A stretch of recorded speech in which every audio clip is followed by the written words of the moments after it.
Blood on the CEO's car. The woman who saved him wasn't supposed to exist. If this story finds you, stay until the end. Because what happened on that rainy highway outside New York changed everything for one man who thought he understood power, and for one woman who was never supposed to exist. Now, let us return to the man at the center of it all. It was a Friday night in late October when the storm rolled over the Hudson Valley. Sheets of rain hammered the windshield of a black BMW slicing through the darkness. Inside, Alexander Reed kept one hand tight on the steering wheel and the other pressed against his phone, replaying the last voicemail from his late father. He did not notice the pair of headlights that had been following him for the last 10 miles. The tires hit a stretch of oil and the car skidded. Metal screamed against the guardrail. When the vehicle stopped, half on the shoulder, half in the lane, the only sound left was the wiper's slow rhythm and the rain. Then came the figures 4 men in black coats moving toward him through the downpour. Their boots splashed through puddles, steady, trained. Alex's pulse thudded in his ears. He reached for the door handle but froze when he saw the glint of a gun through the stormlight. Before the first man reached the hood, another sound sliced through the night, a woman's voice. Step away from the car. She came out of the dark like a shadow that had decided to take shape. Lara Kane. Soaked through, jaw tight, hair plastered to her face. In her hand, a folding knife gleamed with rainwater and reflection. The attackers hesitated, surprised that anyone else was there. That single pause was all she needed. Lara moved first, quick, direct, nothing wasted. The first man went down with a strike to the wrist. The second tripped backward as her elbow snapped into his jaw. Gunfire cracked once, twice. Sparks jumped off the car's chrome trim. Alex ducked, the glass beside him shattering. A fragment cut his cheek, warm blood mixing with rain. When he looked up, Lara was in front of the hood, crouched low, knife reversed in her grip. Lightning flashed, and for a heartbeat he saw her eyes cold focus, not fear. The third man lunged. She spun and slammed him into the car door. The metal caved inward. One of the attackers hit the pavement and did not rise again. The others retreated, vanishing into the storm as sirens echoed somewhere far away. Alex tried to open the door, but his right leg was pinned. Lara pulled it free and yanked him out just as smoke began to curl from the engine. They stumbled together into the rain. He looked back once and saw it. A streak of red sliding down the silver hood, shaping itself like a letter in S. He started to speak, but the world tilted. Lara caught him before he hit the ground. "Stay with me," she said, her voice low but firm. "Help is coming." He blinked, dizzy, tasting metal. Who are you?" She leaned close, her breath steady despite the chaos. "Spectre is live," she whispered into a tiny earpiece, then looked at him. "You are safe for now." That was the last thing Alexander Reed heard before the world went silent. When the sirens finally reached the highway, there was blood on the CEO's car and no trace of the woman who had saved him. Before we continue, I have a small favor to ask. Please hit subscribe and turn on the notification bell so you never miss our channel's new videos. It is quick, free, and the best way to support us in bringing you more dramatic stories. Your support means the world to us. Where are you watching from? Drop your city or country in the comments below. Thank you very much. Now let us continue the story. When Alexander Reed opened his eyes, the world was white and silent. A faint antiseptic scent filled the air. The steady rhythm of a heart monitor pulsed beside his bed. For a moment, he thought he was still dreaming. But then the bandage on his leg tugged tight, and pain reminded him that the rain, the blood, and the woman with the knife were real. A uniformed officer stood near the door of the private clinic room. "You are safe, Mr. Reed," he said. "Paramedics found your car around midnight. You were lucky." Lucky. The word felt hollow. Alex's gaze drifted to the window where morning light filtered through gray clouds. Lucky men did not wake up alone after being hunted on a highway. He asked about the woman. The officer flipped a page on his clipboard. "We have no record of another victim or witness. Maybe someone called it in anonymously." Alex sank back into the pillow.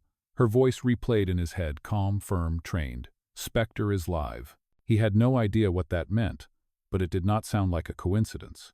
By noon, the hospital director arrived with 2 detectives and a Reed Technologies security agent. They wanted statements, details, insurance forms. Alex gave them what he remembered, though the images came like broken film frames, lightning, rain, the shape of an S drawn in blood on the hood. The detectives exchanged a look. One of them, a tall man with tired eyes, spoke carefully. "We checked the footage from your car's dashcam. It is blank, wiped clean. The drive system was erased remotely. How? Alex asked. Someone with military-level encryption, the detective said. Whoever attacked you knew exactly what they were doing. That night, Alex refused to stay sedated. He asked his driver to retrieve his personal laptop and access the internal database of Reed Technologies. Every incoming route, security feed, and call record from that night, he checked them all. Nothing. Every digital trace of his travel had been scrubbed within minutes of the crash. He rubbed his temples. Only 2 people had access to those encrypted layers: himself and his uncle, Jonas Reed, the acting chairman of the board. The phone buzzed. It was Jonas.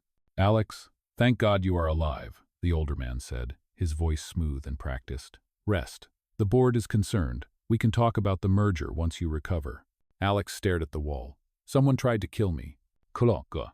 "That is a big claim," Jonas replied. "Do not let paranoia cloud your judgment. The media is already speculating that you staged the attack. Stay quiet for now. Let me handle the optics." The call ended before Alex could respond.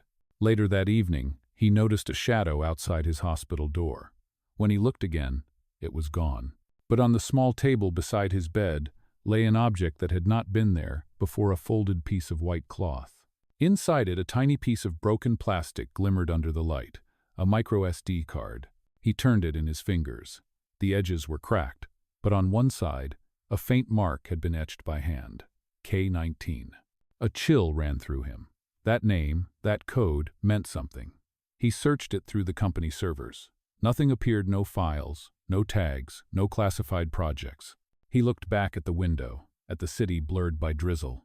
Somewhere out there, the woman who saved his life had vanished without a trace.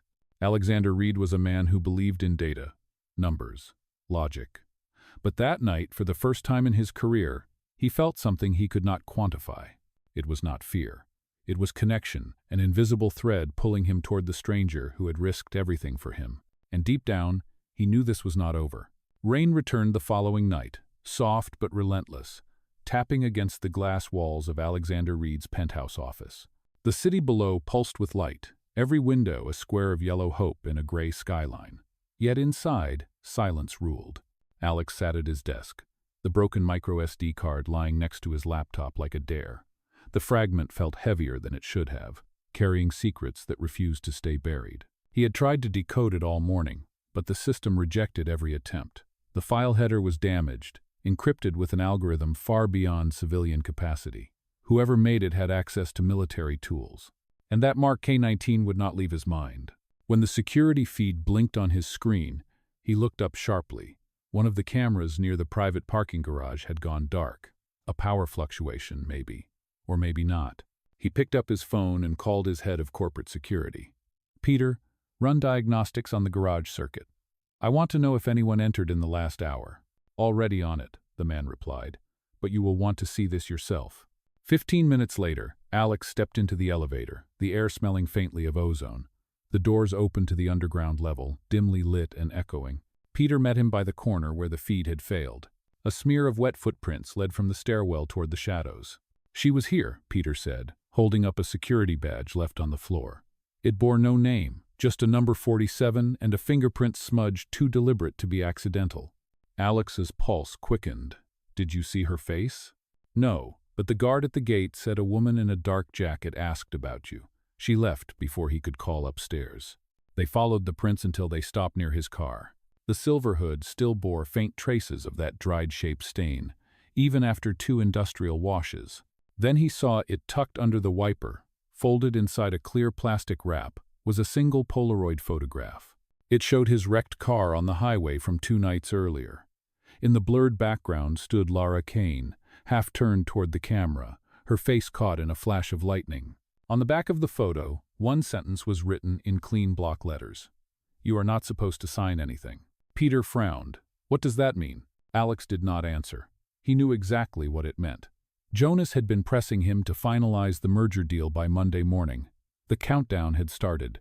Back upstairs, Alex placed the Polaroid beside the broken micro SD card. The handwriting looked familiar, strong, precise, almost mechanical.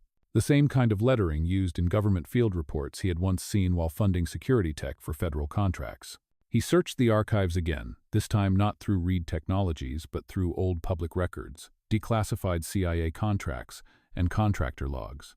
The term K-19 appeared once, buried in a redacted document. Operation K-19 terminated due to field casualties. Lead agent expunged. He leaned back in disbelief. Expunged meant erased, removed from existence. The woman who had saved him, Lara Kane, had been part of a government operation that vanished from every database 10 years ago. Just then, thunder rolled again, and his office lights flickered. The intercom buzzed. "Sir," Peter's voice came through, tense. "Someone is outside the building asking for you. Says her name is Lara." Alex froze. "Let her in." He stood by the glass wall, watching the rain shimmer down the window. Minutes later, the elevator doors opened behind him. Lara stepped out, drenched from the storm, a hood shadowing her face. She moved with the same precision he remembered from the highway, no wasted motion, every breath measured. "You should not be here," he said. "I never left," she replied softly. "You just stopped looking in the right places." She reached into her pocket and placed a small flash drive on the desk. "This is the rest of that card. You were meant to find it, but not decode it yet." He stared at her. "Who are you really, Lara?" Her eyes lifted to meet his. For a second, he saw both weariness and resolve. "The one who failed to protect your father," she said quietly, "and the one who intends to make it right." Outside, lightning split the clouds, illuminating the skyline. Inside, neither of them moved, as if the storm outside had finally found its reflection within, and the countdown to Monday had just begun. The storm carried into the next morning, sweeping fog across the East River, as if the city itself wanted to erase what had happened the night before. Alexander Reed had not slept. He sat across from Lara Kane in a dim corner of the penthouse, the flash drive she brought resting between them like a live grenade. Neither spoke for a long time. The sound of rain filled the silence. Finally, Alex said, "You told me you failed to protect my father. How do I believe anything you say now?" Lara's eyes stayed on the floor. "You should not believe me. You should believe the evidence." She pushed the flash drive toward him. "This is not about faith, Mr. Reed. It is about proof." He connected it to his encrypted laptop. A single folder appeared, labeled Seraph Operations. Inside were fragments of mission reports, blurred photographs, and digital logs. One name appeared again and again: Jonas Reed. Alex felt his throat tighten. "My uncle?"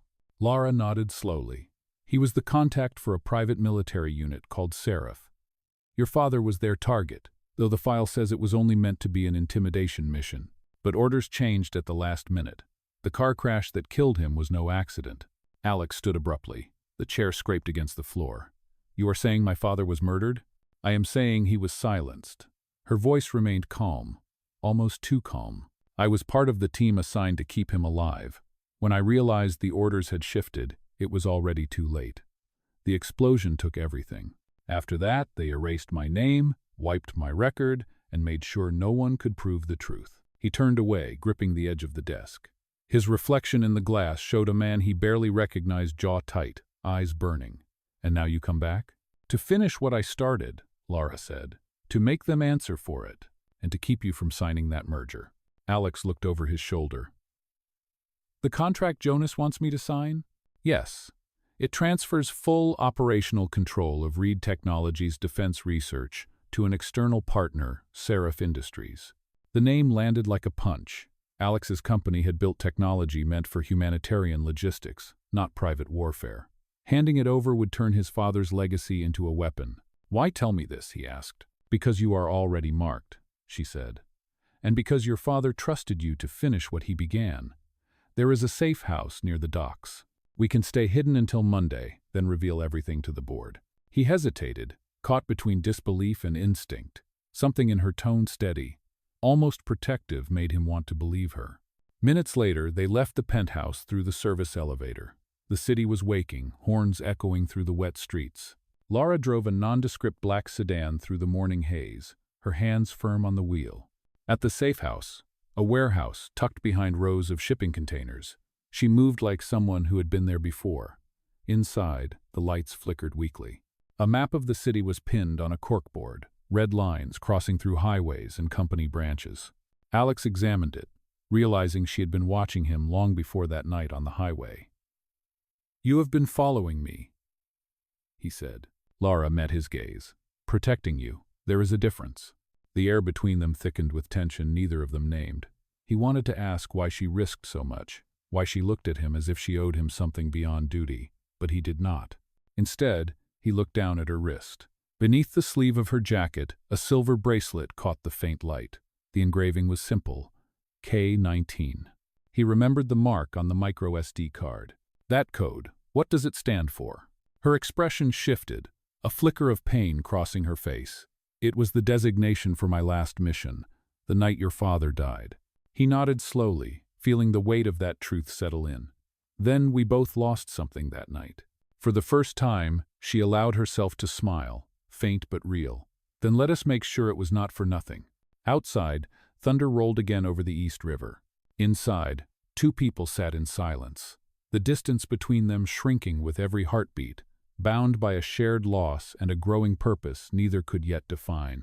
And somewhere in the city, Jonas Reed prepared the contract that would decide whether legacy or greed would win by Monday morning. The next 2 days passed under gray skies that never cleared. The warehouse safehouse smelled faintly of metal and salt, the kind of air that clung to the river and to secrets.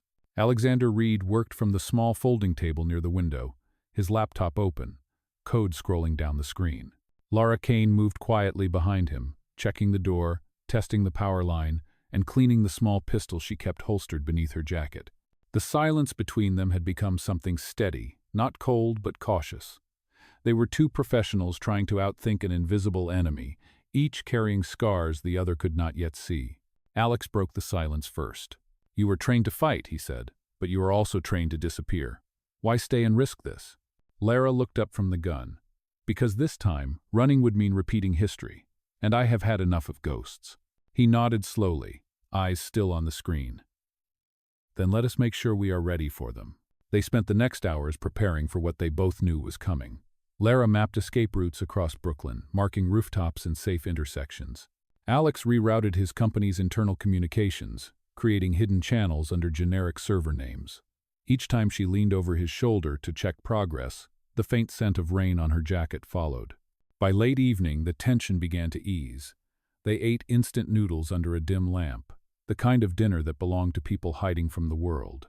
For the first time since that night on the highway, Alex laughed. "You do realize," he said, "that a billionaire and a vanished agent eating instant noodles in a warehouse sounds like the start of a bad movie."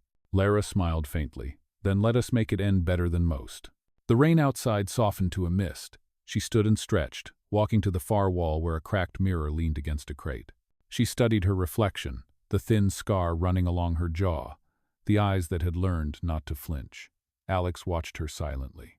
When she caught his gaze in the mirror, she said, "You should rest. Tomorrow, the board meets to finalize the merger agenda. If Jonas succeeds, everything your father built will vanish." "I cannot sleep," Alex admitted. "Every time I close my eyes, I see the blood on that car hood." Lara turned toward him. "Then do what I do. Breathe." She sat across from him, facing him directly. "It is called box breathing. 4 counts in, 4 counts hold. 4 counts out, 4 counts hold again. It resets your body before fear decides for you." He followed her rhythm, awkward at first, then steady. The storm faded from his mind. When he opened his eyes again, her hand was still raised between them, fingers resting lightly in the air. "Better?" she asked. Almost. For a brief second, the distance between them disappeared. The hum of the generator, the soft hiss of the rain, the pulse in his wrist, all of it slowed into something calm. The computer chimed.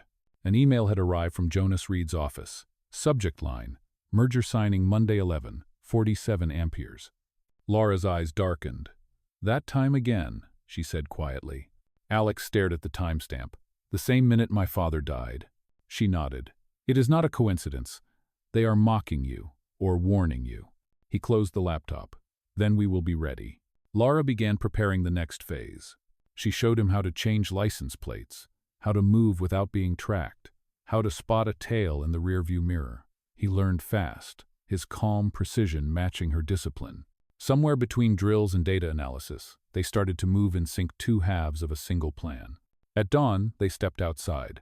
The rain had stopped, leaving the city washed clean. Lara handed him a small knife, its handle engraved with a faint pattern of wings. "Keep this close," she said. "It is not a weapon. It is a reminder that you have choices." He accepted it, folding it carefully. "And what will you carry?" She tapped her bracelet. "History. It is lighter when shared." They exchanged a look that said more than either dared to voice. Then they climbed into the car and drove toward the city, toward the truth waiting at 11:47. Neither of them spoke again, but both knew the storm had only paused. The real one had yet to begin. The sun never truly rose that Monday morning. A low fog covered the skyline, swallowing the glass towers that lined the East River. Inside Reed Technologies' headquarters, the boardroom glowed with sterile light and quiet tension. Alexander Reed stood at the far end of the long table, his expression unreadable, the merger contract lying in front of him like a loaded weapon. Jonas Reed entered with his usual calm, his tailored suit pressed to perfection, his voice polished with authority. "You look pale, Alexander. I hope you have rested. Today decides the future of this company." Alex nodded, though his eyes did not leave the folder. "Yes, it does." Lara Kane stood near the hallway outside, disguised as a private consultant. Her hair was tied back, her posture crisp, her badge borrowed from one of the tech advisors. She had slipped in under the radar that morning, blending with the crowd of executives arriving for the meeting. From the corridor, she could see Jonas smiling, the kind of smile that never reached the eyes. Her earpiece crackled softly. "Stay sharp," a voice whispered. It was Peter, Alex's head of security, monitoring the feeds from a separate room. Lara responded under her breath. "I am in position." The meeting began. Jonas addressed the board with an easy charm, speaking of growth, partnerships, and profit. Every sentence was a performance. The contract on the table was only a prop. The real play was happening in the shadows. As Jonas talked, Alex's phone buzzed in his pocket. A message appeared from an unknown number. "Check the flash drive now." He glanced up, meeting Lara's eyes through the glass door. She gave a single nod. He excused himself under the pretense of a security check and stepped into the side conference room. There, on a hidden laptop connected to a private network, he inserted the drive Lara had reconstructed from the microSD card. The screen filled with code, then with images. One by one, classified documents opened, bearing the crest of a private military unit's Seraph operations. Contracts, payment transfers, and communication logs scrolled past. Every file linked Jonas Reed to Seraph's founder. Every file carried one timestamp, 11:47 p.m. night of the crash that killed William Reed. Alex's chest tightened. His father's death had never been an accident. It was an execution. Through the glass wall, Jonas noticed the movement. His smile faltered. He excused himself and stepped toward the hallway, his security detail following. Lara straightened. Her instinct told her something had shifted. The sound of polished shoes echoed down the corridor. She caught sight of Jonas approaching, phone in hand. "Find her," he ordered the guards. "She is in the building." "Tao?" Lara slipped into the maintenance corridor, heart steady. She had lived through worse. She moved toward the stairwell, but the sound of boots followed. One of the guards drew his gun. Lara turned sharply, kicking the weapon aside, disarming him with clean efficiency. The man went down hard. At that moment, Alex stepped out of the conference room holding his phone, the proof now transferred and ready to expose. Jonas froze mid-stride. "You should not have looked," Jonas said. His voice was low, almost regretful. "Some truths do not save anyone." Alex stared at him, voice steady. "They save what matters." Jonas motioned to his men, but before they could react, Lara appeared behind him. "Enough," she said, weapon raised. Jonas turned slowly. Recognition flashed in his eyes. "Lara Kane, I remember you. K-19, the ghost of a failed mission." Her jaw tightened. "You ordered it. You killed William Reed." Jonas laughed softly. "No, Agent Kane. I simply cleaned up what your people began." The tension broke like glass. One of the guards lunged, and the hallway exploded into motion. Lara fired once, hitting the wall light above to disorient the men. Alex ducked, pulling her toward the elevator. The door slid shut just as another shot ricocheted off the frame. Inside, breathless and trembling, Lara pressed the emergency stop. The elevator hummed in the dark. "He knows I am alive now," she said quietly. Alex turned to her. "Then we finish it before he silences us both." She looked at him, the same steady fire in her eyes he had seen that first night on the highway. "Then we go public." Outside the glass tower, the storm clouds gathered again. Inside, the countdown to the truth had begun. The elevator doors opened to the underground parking structure. The smell of oil and concrete filled the air, thick and heavy. Alexander Reed and Lara Kane moved quickly, every echo of their footsteps bouncing off the cold walls. The plan had changed. The evidence was in Alex's phone, but Jonas's men were everywhere. "Your car is 3 rows down," Lara said, scanning each corner. "We reach it. We are clear." They never made it that far. From the shadows, a tall figure stepped forward, his weapon drawn but his aim deliberate. Lara froze. The voice that followed was calm, too familiar to mistake. "Still alive after all these years," he said. "I thought K-19 was buried with the rest of that operation." "Mace Turner," Lara said softly. Her pulse steadied, though her eyes narrowed. "I should have known Jonas would use you." Mace smirked. "You were always the idealist. Still playing guardian angel for the Reed family?" Alex glanced between them, sensing history in every word. "You know him?" "He was my partner," Lara said, "before he sold out." Mace stepped closer. "Do not flatter yourself. You broke the mission. You disobeyed orders, and your target died. You made us ghosts." His weapon shifted slightly toward Alex. "And now you are protecting another one. Seems you never learn." Lara moved before he finished the sentence. The flash of motion was pure instinct, a strike toward his wrist, a twist to deflect the gun. Mace countered hard, their movements precise, trained, brutal. Alex backed toward the car, gripping the small knife she had given him. Gunfire cracked once. The shot echoed through the garage, smoke curling in the air. Lara staggered, her hand flying to her shoulder. Blood spread through her sleeve. Mace raised his gun again, but Alex shouted, "Stop!" and stepped between them. The move surprised them both. "You shoot her, and everyone will see this." He held up his phone, screen glowing with Jonas's files already uploading to a cloud server. "If I die, it goes public." For the first time, Mace hesitated. Lara took the opening. She slammed into him, the impact knocking the gun across the floor. Both fell hard. Mace rolled, grabbed the bracelet from her wrist and hissed, "You are not real, Lara. You do not exist." Then he vanished into the stairwell before Alex could react. Lara tried to rise, her face pale from blood loss. "He will warn Jonas," she said, her voice shaking. Alex knelt beside her, pressing his hand against the wound. "We are still in this. You are not done." "Tamdo." She looked up at him, eyes fierce despite the pain. "Every truth costs blood, Alex. Do not let it be for nothing." Her words cut through the noise of sirens rising in the distance. He helped her to her feet, their hands streaked with crimson. The last thing she said before losing consciousness was almost a whisper. "Finish what your father started." As the garage lights flickered, Alex looked at the shattered bracelet lying on the floor. The engraving K-19 cracked through the middle. He picked it up carefully. For the first time in years, the young CEO understood exactly what power was for: not to protect empires, but to protect the people who had risked everything for him. And this time, he would not run. Morning light crept through the blinds of the small apartment where Alexander Reed had taken refuge. The city outside was already alive, but inside, the air was still and heavy. Lara Kane lay on the couch, her shoulder wrapped in fresh bandages. She was unconscious, but breathing steadily. Alex sat nearby, exhaustion lining his face. The phone in his hand displayed a single folder evidence from the flash drive, now fully uploaded and encrypted in a secure cloud server.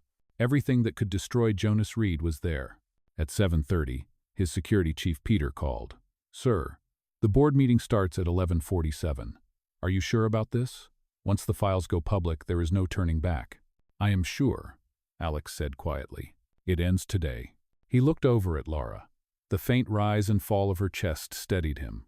Before leaving, he placed the broken bracelet he had picked up from the garage on the table beside her. He whispered, "You said every truth costs blood. I will make sure yours was not wasted." By mid-morning, the rain began again, soft and relentless. Alex walked into Reed Technologies' headquarters with no security escort, wearing the same gray suit he had worn the day his father's coffin was lowered into the ground. The boardroom was crowded with executives and reporters. Jonas stood at the head of the table, confident, composed. Cameras were already rolling for the merger announcement. "Good to see you recovered, Alexander," Jonas said smoothly. "Let us finish what we started." "Chopper." Alex took his seat, placing his phone on the table and connecting it to the display screen. "I agree," he said. "Let us finish it." The screen flickered, then came alive with rows of documents stamped classified. the board murmured in confusion. Alex's voice carried across the room, calm but cold. These are Seraph operation files. They prove that Reed Technologies was infiltrated by a private military contractor responsible for my father's death. The man behind that infiltration is Jonas Reed. Jonas froze. This is absurd, he said. But his voice trembled. Alex pressed play on an audio file. Jonas's voice filled the speakers. Terminate K-19. No witnesses. William Reed signs nothing. The room erupted. Reporters shouted questions. Board members stood, demanding answers. Jonas's security guards reached for their weapons, but Peter and a team of federal agents burst through the door, badges raised. Jonas Reed, the lead agent said, you are under arrest for conspiracy and contract murder. As they cuffed him, Jonas turned to Alex, eyes burning with disbelief. You would destroy your own blood? Alex met his gaze steadily. You destroyed it first. Outside, sirens wailed as Jonas was escorted through the rain. Inside, Alex stood alone. The storm reflected in the windows. The broken watch on his wrist ticked again. He had repaired it that morning. The time read exactly 11:47. He smiled faintly. Time does not stop for us anymore, he murmured. When he returned to the apartment, Lara was awake, pale but alive. She looked at him, eyes questioning. It is over, he said softly. He is gone. She touched the broken bracelet on the table. Not over yet, she whispered. Not until you fix this. He picked it up and smiled. Then I guess I still have work to do. Kamutung. Outside, the rain began to fade, leaving behind a quiet city and the promise of something that might finally be peace. Rain fell again that evening, softer than before, as if the city was finally breathing out after holding its breath too long. The glass towers of Manhattan shimmered under the streetlights, reflections stretching like rivers of gold down every wet avenue. Alexander Reed stood outside the Reed Technologies building, watching the rain slide off the black umbrella he carried. He had spent the entire day clearing the aftermath statements to the press, coordination with federal agents, the beginning of a full corporate audit. Jonas Reed was in custody, the Seraph network dismantled, and the truth of William Reed's death was no longer buried under money and silence. But victory felt quiet. It did not roar. It simply arrived and waited for him to understand it. He turned when he heard footsteps. Lara Kane was walking toward him from across the street, her arm in a sling, her jacket dark from the drizzle. She looked smaller somehow, lighter, as if the weight she carried for years had finally lifted. You should be resting, Alex said as she reached him. I tried, she answered. But I had one more thing to finish. He smiled faintly. You always do. For a moment, they just stood there under the soft rain, no need for words. The air between them held everything they had survived, the fear, the betrayal, the impossible trust that had somehow taken root between two people who should never have met. Lara opened her hand. In her palm lay the bracelet, repaired and polished. The engraving was new. K-19R. I thought it should end with both of us, she said quietly. Alex took the bracelet, the silver glinting in the streetlight. Kane and Reed, he said. It has a better ring to it than I expected. Lo. He slipped it onto her wrist and fastened the clasp. His hands lingered there for a second, longer than necessary. You once told me ghosts are lighter when shared, he said. Does it feel lighter now? She nodded. It feels real. The clock tower down the block struck midnight. The city hummed around them, taxis hissing through puddles, a siren fading in the distance. Alex looked up at the rain. I used to think power was about control, he said. Now I know it is about protection. And protection, she said, meeting his eyes, is just another word for love when you stop pretending otherwise. He stepped closer, letting the umbrella drop. The rain soaked them both, cold and clean. Then this time, he said softly, let me be your shield. She smiled, the first true smile he had seen from her, and took his hand. They stood there as the city lights reflected off the wet pavement, turning the world around them into silver and gold. The broken watch on his wrist ticked quietly, steady and alive, the second hand sweeping past 11:47 without hesitation. Time had started again. The rain no longer felt like morning. It felt like a beginning,